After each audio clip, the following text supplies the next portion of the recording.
In today's episode. First week, 10 martinis. Buckle up. Dude, where's my server?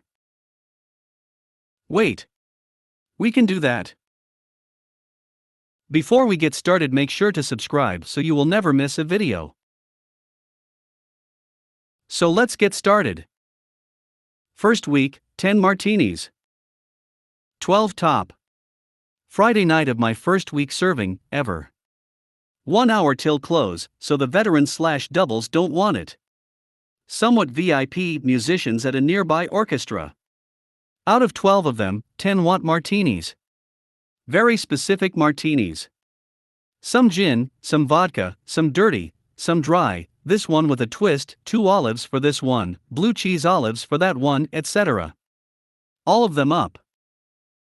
They all look the same when I get to the bar. There's no servers around to follow me with a second tray, they're all halfway home at this point. It's a curse more than a blessing that they end up fitting on one largest tray. Old school martinis glasses, filled to the brim. I set about garnishing them based on my notes, trusting they're in order of the ticket, and then onto my tray. Arrive at the table and somehow, I nail that service. Never put the tray down and kept it balanced, all while gracefully presenting the correct martini to the right guest and calling it back to them. Bombay Sapphire with a twist. Grey Goose Dirty with olives. Grey Goose Dirty with Blue Cuz olives. Tito's Dry. Tito's Slightly Dirty. Etc. It was beautiful. A dance. I could tell they were impressed. Heck, I was the most impressed. I was looking around the now empty dining room to see if any of my colleagues had noticed. Of course they didn't. No managers, no servers, not even a lonely host cleaning menus. I guess I just had to bask in this glory by myself then. The rest of their service went gloriously. They trusted me, I had fun serving them, and they tipped well. I felt good that I'd be able to handle this job. About 4 days later, I would absolutely shower a woman in a white dress in a full glass of red sangria in the middle of the rush in front of all my colleagues and guests, so my humility was returned to me tenfold at least.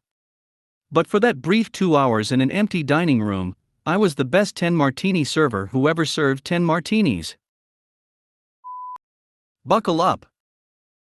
Background: family-run Mexican restaurant that sells traditional trinkets. Think plates, bowls, spice grinders, but is also chock full of curios from around Mexico, including a custom engraved pint glass. Characters: Dad, fog greeter. Could sell snow to Inuit. Has been in server life from like 16. Mum, bar lady, nominal owner. Do not cross mum. Daughter, social media guru, chronic insomniac. Hen party. Has a leader. Story. Hen party booked Saturday night. Server in their section has verbal eye roll that a hen party is always trouble. During the night, dad and server staff observe hen party members helping themselves to traditional trinkets and secret them away in handbags. Hen party goes to leave and dad gets them an amended bill with a rough extra charge for missing items. Hen party leader throws a fit, so dad says they can either leave the items taken on the bar, or they can pay what extra they think is fair, but either way pay and get out. Hen party leader gets indignant, I want to speak to the owner. Mum, pay and get out. Hen party leader, there's karma, I'm going to make sure you go out of business and lose everything. Mum, at this point yelling pay and get out. Some payment occurs and hen party leaves. 5 hours later, at 4 a.m. Insomniac daughter gets a Facebook review. Awful service, awful food, awful staff with an attached photo of the custom engraved pint glass in a toilet. Of course, review is deleted by morning, but that was a ride. Dude, where's my server? I have never had the pleasure of working with Novell. The first server I managed was a 2003 SBS. However, the company I'm with now had managed a handful of Novell servers, and there's an interesting story with one. We had managed a Novell 4 server for a small doctor's office for several years, and at some point stopped managing their network, handing the keys over to either a new company or to the office, I'm not sure which. In any case, we get a call about 2 years later asking if we could assist in locating their server as the office is in the process of migrating to an NT domain, but the new provider cannot locate their server. Technician who had handled that client previously goes on site and notices that the building had been renovated. He states the server used to live somewhere around here, and the unmistakable whir of server fans was just barely audible. Using his ears as a guide, the technician walks all around the area and cannot locate the server. After several minutes, he decides to look in the most obscure place possible and retrieves a ladder and a flashlight.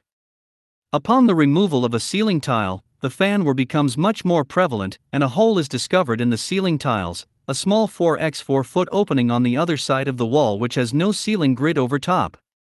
A faint green glow can be seen emanating out of that hole. The server is located on a tile floor surrounded by 4 walls, still dutifully serving up the shared drive. Apparently, during the renovation, the office was still operating. There was originally a network closet to be placed in that location, but was moved to another location in the building. The server became enclosed with no door. As I understand it, the server could still be there, powered off. Following the migration, the server was shut down and never retrieved. Wait. We can do that. This started short, then became longer LOL. If you want the short version, it's the last few paragraphs. Obligatory, not officially IT, and obligatory, not as impressive as some, just a fun story. I work in an, officially, non-technical role on a decidedly non-technical team, other than that we all work from home so I've mastered turning it off and back on again. The tech portion for my peers is generally limited to pulling reports into Excel from our business intelligence system, and attempting to track issues. To keep it vague, our team processes dozens of files a day which were set up by another team, and often not set up properly.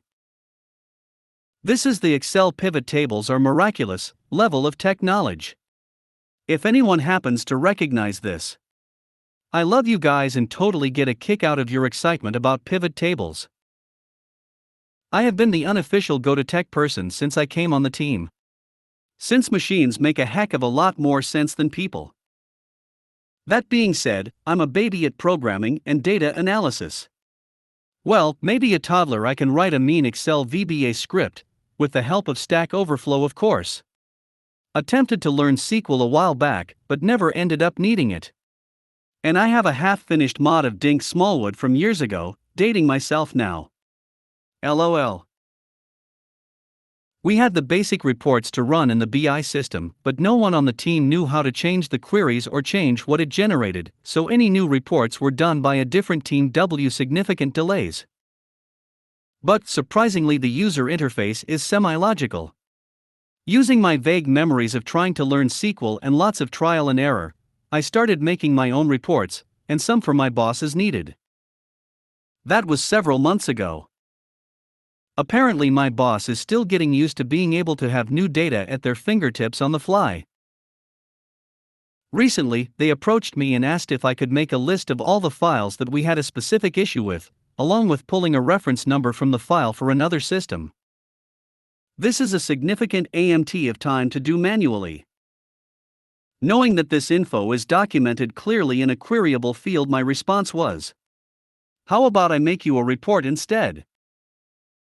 Wait. We can do that? Why, yes. Yes, we can.